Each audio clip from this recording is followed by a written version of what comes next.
नमस्कार, जय हिंद। मैं हूं रौनक। आप देखना शुरू कर चुके हैं रणतंत्र। अगर आप वर्ल्ड कप फाइनल की हार से मूव ऑन हो चुके हो तो ये वीडियो देखना अभी बंद कर दो, क्योंकि मैं आपको बुरी खबर सुनाने वाला हूं। दोस्तों, साउथ अफ्रीका में टेस्ट सीरीज की जीत का सपना देखकर उठ रहे हो तो फिर सो जाओ वापस से, क्योंकि मुझे तो लगता है सेंचुरियन में हमारा मंचूरियन बनना पक्का हो चुका है। और अगर ये टेस्ट मैच हम हार गए तो फिर अगला जीत कर बराबरी ही कर पाएंगे, टेस्ट सीरीज तो नहीं ना जीत पाएंगे।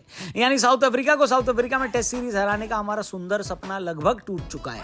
साउथ अफ्रीका ने पहले इनिंग में 11 रन की लीड ले ली है और अभी 5 विकेट बाकी हैं। टीम इंडिया का प्रदर्शन देखकर साफ पता लगा है कि हम टेस्ट क्रिकेट बहुत महीनों के बाद खेल रहे हैं, क्योंकि जब हम बैटिंग कर रहे थे तो लग रहा था कि बॉलिंग पिच है। जब हमने बॉलिंग करनी शुरू करी तब हमें समझ में आया कि अरे ये तो बैटिंग पिच है। फिलहाल अभी तक बॉक्सिंग डे टेस्ट में बॉक्सिंग साउथ अफ्रीका वाले कर रहे हैं और मुक्के हमें पड़ रहे हैं। लेकिन ऐसा नहीं कि टीम इंडिया के लिए दूसरे दिन सब कुछ खराब रहा। टुकड़ों में अच्छा खेल दिखाया है हमारी टीम ने।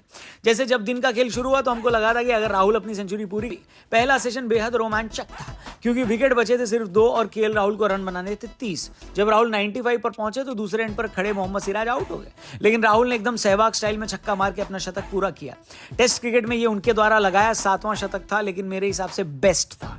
सेंचुरियन की पिच पर जहां इतनी घास थी कि घोड़ों की पार्टी कराई जा सकती थी, वहां पर सीमिंग और स्विंग कंडीशन में केएल राहुल ने 6ठे नंबर पर उतरकर बेहतरीन पारी खेली है। इस कपिल देव, सुनील गावस्कर, सचिन तेंदुलकर जैसे महान खिलाड़ियों की बात करना जरूरी होता है।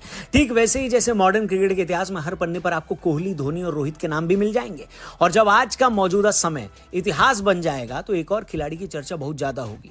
मगर खेल के मैदान पर किए गए उसके कारनामों से ज्यादा चर्चा उसके मैदान के बाहर किए गए कांड पर है, काम पर होगी। जानना चाहते हैं कौन है वो खिलाड़ी? देखते रहिए क्रिको। नमस्ते, स्वागत है आपका। 3 दिन के अंदर 2023 कह देगा हमें गुड बाय और 2024 मुंह उठाकर चला आएगा। क्या क्या बदलेगा इस नए साल में, ये जानने के लिए कैलेंडर पर निर्भर मत रहना। बस खुद से कहना you can, yes you can do it. फिर देखना पूरी कायनात तुम्हारे काम में अड़ंगा लगाने में जुट जाएगी, जैसा हो रहा है मुंबई के साथ। भाई, जब से मुंबई ने हार्दिक को वापस अपनी टीम में लिया है तब से लेकर अब तक इस खिलाड़ी के इर्द गिर्द इतनी बातें हो रही हैं कि अब समझ नहीं आता कि कब हार्दिक फिट है और कब अनफिट।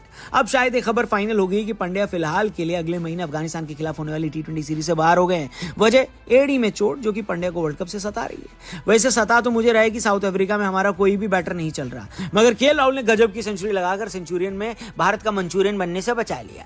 पैसा कमाने की निंजा टेक्निक। लेकिन यार सीरियस नोट पे बोल रहा हूं, मतलब समझ नहीं आता यार, हमारी अच्छी खासी टीम जिसने बाकी पूरी दुनिया पता कर रखी है वो अफ्रीका जाकर घुटने क्यों टेक देती है? बॉक्सिंग डे टेस्ट मैच के पहले दिन अगर केएल राहुल न होते तो सेंचुरियन में हमारा मंचूरियन बन जाता। कोटि कोटि धन्यवाद देना चाहूंगा मैं राहुल सर का कि राहुल के ऊपर भरोसा जताया उन्होंने, क्योंकि अगर भारत के ऊपर भरोसा जता लेते तो हो सकता है अभी तक हमारी गेंदबाजी आ चुकी होती। वैसे हम लोग कोई कॉर्पोरेट के बॉस तो है नहीं कि किसी का क्रेडिट खा जाए, इसलिए रबाड़ा की तारीफ करनी होगी, जिन्होंने पहले दिन हमारे कन्ने टाइट करके रखे, लेकिन उनकी गेंदबाजी देखने में मजा आया। एक काम करते हैं, शुरू से शुरू करते हैं। साउथ अफ्रीका ने टॉस जीता, भारत को बोला भैया पहले बैटिंग कर लो, और भारतीयों को देखकर ऐसा लगा नहीं कि अभी तक उनकी क्रिसमस की पार्टी का हैंगओवर खत्म हुआ है। मतलब कप्तान रोहित शर्मा अपना फेवरेट शॉट खेलते हुए आउट हो गए। इसके बाद साउथ अफ्रीका के युवा गेंदबाज बर्गर ने हमारे युवा बल्लेबाज शुभमन गिल और यशस्वी जायसवाल की टिक्की बना दी।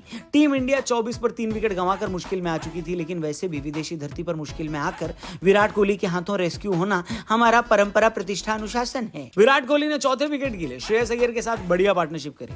24 रन से टीम इंडिया को लंच होने तक 91 तक ले गए। अय्यर और कोहली दोनों बहुत बढ़िया दिखाई दे रहे थे, लेकिन लंच के फौरन बाद रबाड़ा का प्रकोप दिखाई दिया। उन्होंने श्रेयस अय्यर को आउट करके पवेलियन जाने का इशारा भी कर दिया, और विराट कोहली, अश्विन दोनों को जिन गेंद पर आउट किया वो तो फास्ट बॉलिंग मास्टर क्लास थी भैया। वैसे तो जिस तरह सर्दी में मेरी कमजोरी खाने के बाद गाजर का हलवा है, वैसे कोहली भैया की कमजोरी आउटसाइड ऑफ स्टंप की गेंद होती है। सभी को पता है, लेकिन आउटसाइड ऑफ स्टंप तो भैया कोहली को पूरी इनिंग में करीब 50 बार फेंकी गई होगी। लेकिन रबाड़ा की ये गेंद वाकई स्पेशल थी, जिसने कोहली के साथ साथ टीम इंडिया की बहुत सारी उम्मीदों को भी पवेलियन वापस भेज दिया। जडेजा की जगह पर ये टेस्ट मैच खेल रहे अश्विन कुछ खास कमाल नहीं कर पाए बल्लेबाजी में, और इसकी एक वजह एक बार फिर से रबाड़ा थे, जिन्होंने बढ़िया गेंद फेंकी और अश्विन को सरप्राइज करके आउट किया। एक वक्त पर लगने लगा कि टीम इंडिया 150 रन भी पूरे नहीं कर पाएगी, लेकिन राहुल भैया बेहतरीन बल्लेबाजी कर गए और चाय तक 7 विकेट के नुकसान पर 176 रन बन गए थे।